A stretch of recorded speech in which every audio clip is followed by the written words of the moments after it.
What is up, LoBag Squad? It's your boy Animarak coming back at you for some UFC 229 picks. Coming off a 3-0 sweep of Bellator MMA. Those picks better count. I gave them out in the chat. Pete better count that on my record.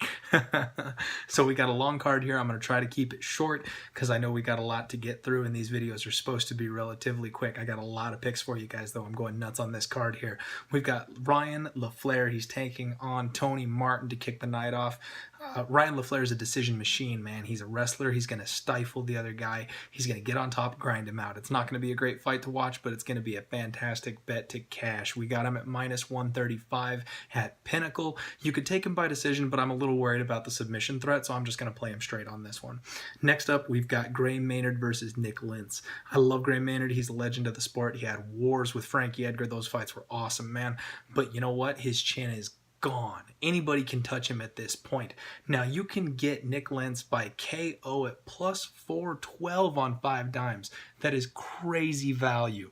I'm sorry if we don't use 5 dimes lines. I'm sure you guys can find another prop bet along the same lines right around that line.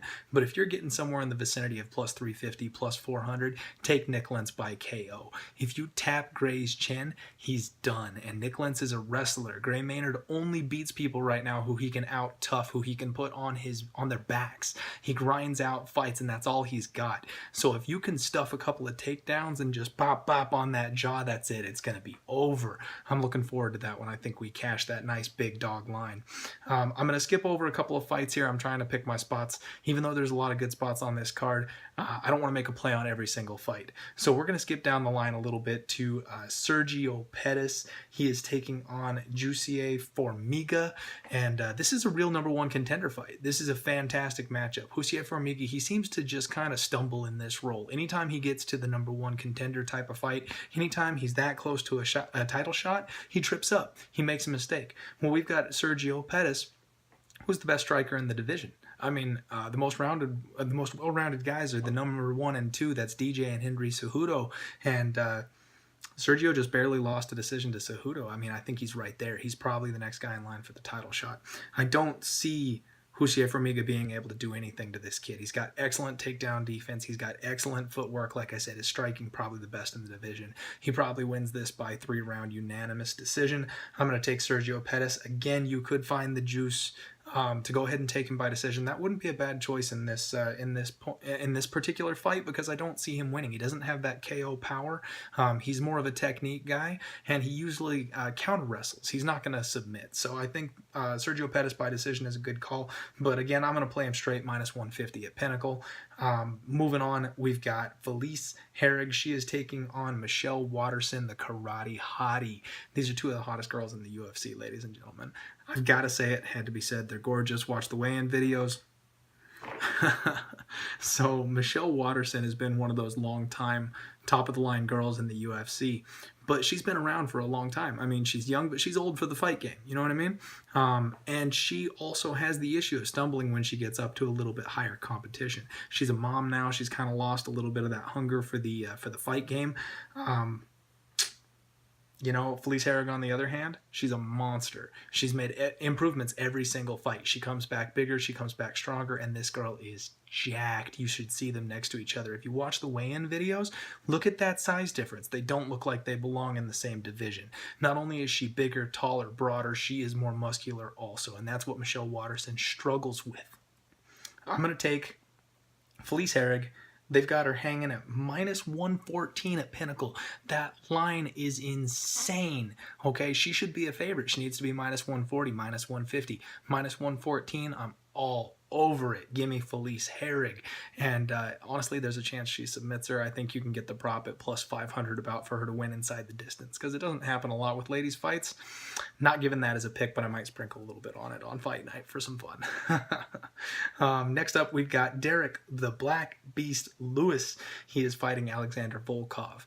And I've gotten some mixed reviews on this one. I'm really glad Andreas Hale did the video that he did because he also rolled with Derek Lewis, and that gave me just that extra little push to go ahead and go with my opinion here. It's a slugger. It's a heavyweight fight. Both of these guys get a little wild. Both of these guys get a little tired. In those situations, I like to roll with the dog.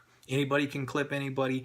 Two big old heavyweight dudes. Somebody's probably going to go out on their shield. And in that case, I want the guy with the dog line. I want that extra money. Give me Derek Lewis. We're looking at plus 150 also at Pinnacle. That's going to be a good fight, ladies and gentlemen.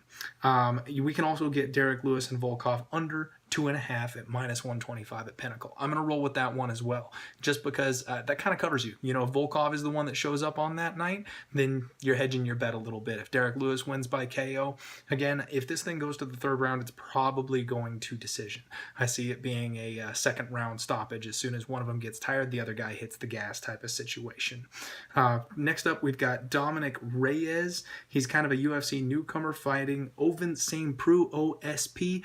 OSP is one of those up and down guys. You never know who you're going to get. Some nights he shows up and looks like a monster, a runaway train, and other nights he shows up and he gets dropped and submitted in the first round. He actually gets out of there in the first round quite a bit, either by win or by loss.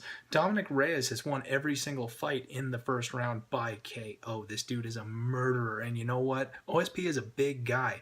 When I watched those weigh-ins, I was shocked how much larger Dominic Reyes is. The dude is huge. He's going to have a reach advantage. He's going to have a size advantage, and the fact that he's a KO artist like that, I'm not going to put my money anywhere near a guy like OSP, especially going up against a killer like this. So I'm going to take Dominic Reyes. You can actually get a nice prop on him by KO, minus 120 at 5 times. He's a big 225 type of favorite, and you can get almost even money on him on a KO prop. That's the way I'm rolling. I don't see OSP getting out of this one consciously. So we're getting close. We're on the main card here. We've got the co-main event. Anthony Pettis versus Tony Ferguson. This fight is super interesting, guys. Tony Ferguson, freak accident, busted his knee doing some media event type of stuff for the UFC and lost his belt. He was the 155 champ. Let's not forget that. The only reason Khabib has the belt right now is because Tony had that freak accident and fell out of it. Anthony Pettis had a recent resurgence. He came up and he whooped Michael Chiesa, and you know what? I was fading him on that fight. I had Chiesa big, and Anthony showed up and surprised me. It was crazy, but I think that was just enough to get people talking about Anthony Pettis again. And you know what? The bookmakers agree with me. This line is out of control. Anthony Pettis is a plus 290 underdog, and normally, you guys know me, I roll with the underdog. You give me a big old line like that, they want your money. Don't give it to them. Trust me. I think we're going to roll here with Tony Ferguson. The only problem is the line's out of control. He's a minus 340, minus 350 favorite. You just can't touch that. So we're going to get a little tricky on him. We're going to take Pettis and Ferguson under 2.5 rounds. You can get that at even money or plus 110. I'm seeing even money at Pinnacle right now. That's the bet that we're going to roll with, because here's the thing. Ferguson either outclasses Anthony Pettis everywhere this fight takes place, wears him down, second or third round finish. Or Ferguson's knee is not completely healed. Anthony Pettis shows up and blasts the doors off of Ferguson, in which case it also doesn't go to decision. So that minus 2.5, I like it no matter who wins. We avoid that crazy line. We're not paying any crazy juice. Give me even money for this fight to go under 2.5. We're on to the main event, Conor McGregor versus Khabib Nurmagomedov. Guys, this fight is nuts. Everyone's waiting to see this thing. Everyone's got an opinion on this thing. I'm rolling with Khabib. This fight goes one of two ways. All right, Conor McGregor catches Khabib early and Khabib feels that power, and then it's just a matter of time before the KO comes. Or Khabib is going to get his hands on Conor, and Conor doesn't stand back up. I know a lot of people say that's not the case. It's going to be a dogfight. It's going to be a war. These guys have all or nothing game plans. One of them is going to implement their game plan, and that's going to be how the fight is dictated.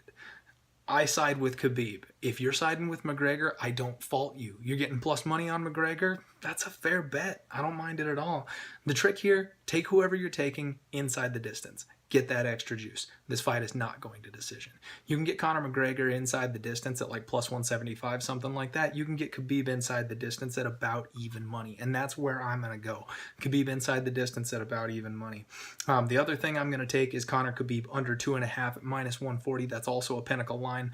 I just think that's the same exact thing as the other fight we talked about. It covers me. I'm going to roll with Khabib. If Conor shows up in round one and drops him, I'm going to mitigate my losses there a little bit. But if Khabib shows up and takes Conor down, Conor goes belly up. You know, he's got a bit of a cardio issue. He's not a wrestler. He's not going to last more than 2 rounds. Getting worn down and mauled by Khabib, he's going to quit.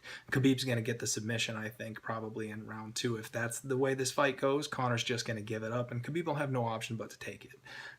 The final play that I've got for you guys is Conor and Khabib, a prop bet. They do not touch gloves. You can get this thing at -140. This is bad blood at its finest. These guys hate each other. Conor has made it personal.